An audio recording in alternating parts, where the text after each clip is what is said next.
Alright, so today is Saturday, September 23rd, and we are all still the fuck here. Thank the Lord. Okay, well, I'm watching the news this morning. Hubby left to go to work, and he happened to leave CNN on, and I just happened to walk past, and I happened to see this shit with the Puerto Rico. So I figure I'd just let y'all know. Please call your people that live down there. Please make sure they're safe, because this shit is real serious. I've been to Puerto Rico. It is so beautiful, and I feel so sad that this had to happen to them. Well, Puerto Rico dam threat prompts mass evacuations. I'm telling you, please do not go to these Red Cross. I know it may be hard, but if you believe in the Lord, He has you, okay? So let's just move on with this clip. Enough said. We're under this emergency order to evacuate an imminent dam break. This is according to the governor. A dam located in the northwest part of the island, you see that on the map there, has suffered structural damage. Here are the pictures coming into us this morning. This, of course, happened after Hurricane Maria hit. And the island, top it off with the fact that they still don't have power. Many parts are already heavily flooded. Military officials don't know how long it's going to take for communications and power there to be restored. Joining us from Puerto Rico, CNN senior correspondent Nick Payton-Walsh. Nick, first let's start with this dam and what we know about that, and then broadly, just the devastation across the island. You mentioned the lack of power. That's complicating the evacuation efforts, obviously. 70,000 people were last night potentially affected if that dam did break. It's still held, but they had many buses trying to get people out in very difficult circumstances. Roads flooded, trees in the way, electricity cables in the way as well. Overnight, some good news. The flood warning for all of Puerto Rico lifted, but still in place for the 8,000 most directly affected by that Guatacaca dam. The broader question, of course, is for the outlying areas that have had little assistance so far, how do they begin to cope? When this is yesterday, sent Croix, US territory, about an hour's helicopter flight away from us, to see the devastation and the sense of despair they feel, to some degree, left to fend for themselves. A remote world of daydreams and Caribbean sand. St. Croix's suffering silent so far. The US aid effort is only just reaching now. All remain on this frequency. That is FEMA flying over St. Croix today, making their assessment. And we've just flown in from the east, where damage looks less heavy than out west, which appears to have borne the brunt of Hurricane Maria. From beach resort to ghost town in a matter of hours. A curfew emptying the streets. The exact time this world changed, caught by the clock's broken hands. But at noon, they and their anger, a nature and a government they think is underplaying their suffering, emerges. Be like, everything is okay. Everything is not okay over here. It ain't no aid. It ain't nothing going on right about now. Everybody just trying to survive. Just 2 days ago, this was paradise, but now everyone here is just trying to take stock of exactly what this new world means for their daily lives. When will the power come back? When can they reopen their business? And when will they realise, again, they haven't got to worry about what they have to eat?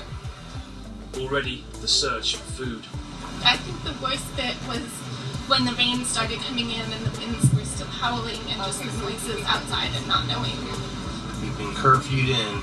Jamie and Brandon went to the nearby island of St. Thomas to help after Hurricane Irma, yet had their house torn apart by Maria. They drive us around their devastated world. They told everybody to let their horses go before the storm. This is not a world prepared for disaster. The Lost Dog Bar is lost for now. No electricity means no ice, means no business, and there are bees in the refrigerator. The first day after the hurricane, dodging telephone poles and trees trying to get here, and took the generator and what we could, and they wouldn't let us come out here yesterday. So we were just hoping that there wasn't any looters. We survived, man. We're trying to make the best of it. Tell me your song. What is it? I'm still standing. Yeah. Life was easy. About vacations here. That's gone. We went to Plaza Extra, the big grocery store on the West End, and the line is all the way out to the road, letting people in one at a time. If it's going to look like this for months and months with no power, how are we even going to be able to get tourists down here? so we can make a buck, so we can buy food, buy gas. I mean, what the hell are we going to do? The West, Frederickstad here, took the full force of Maria. Being remote has been their livelihood for tourism, but is now their curse. We fly over huge lines for emergency food, but when we land later, it is all gone. 500 fed, but many still searching. You hungry? No. You're right. Yeah, man. Getting supplies for the I'm a soldier like you. Later, we see two huge C-17 cargo planes land at the airport where the US Marines are moving in, as yet limited access to the West. Help is coming, but the future remains bleak, and the past a much more comfortable place.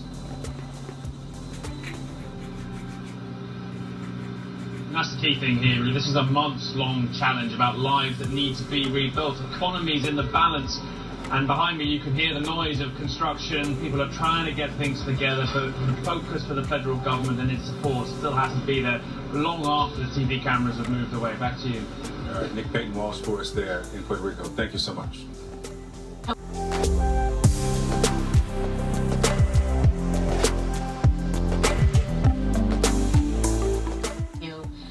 As they look for survivors after that horrid earthquake, the death toll is approaching 300 now this morning, and families are there in tents, holding out hope that the people they love, that the people they can't find, are going to be pulled out of the rubble. Rosa Flores is live there near one of those collapsed buildings. Rosa, what are you hearing this morning?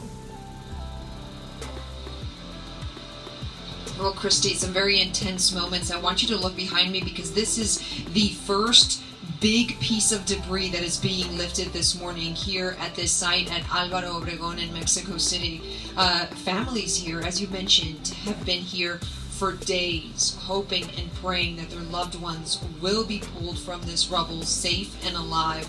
And for the first time this morning, rescue workers here are using a crane to remove some of the big debris. Now, a lot of the worry here was that rescue workers were going to be using big pieces of debris, big pieces of machinery to remove debris. And as some of the family members wait and look, and as you mentioned, they are camped out here hoping that they are going to be seeing signs of life soon. So, Christy, we're going to stay here and continue to monitor these developments as these pieces of debris are being removed, and hopefully we'll be seeing signs of life. We hope so. Holding out hope for all of them there, too. Thank you so much, Rosa. Rosa Flores there. President Trump.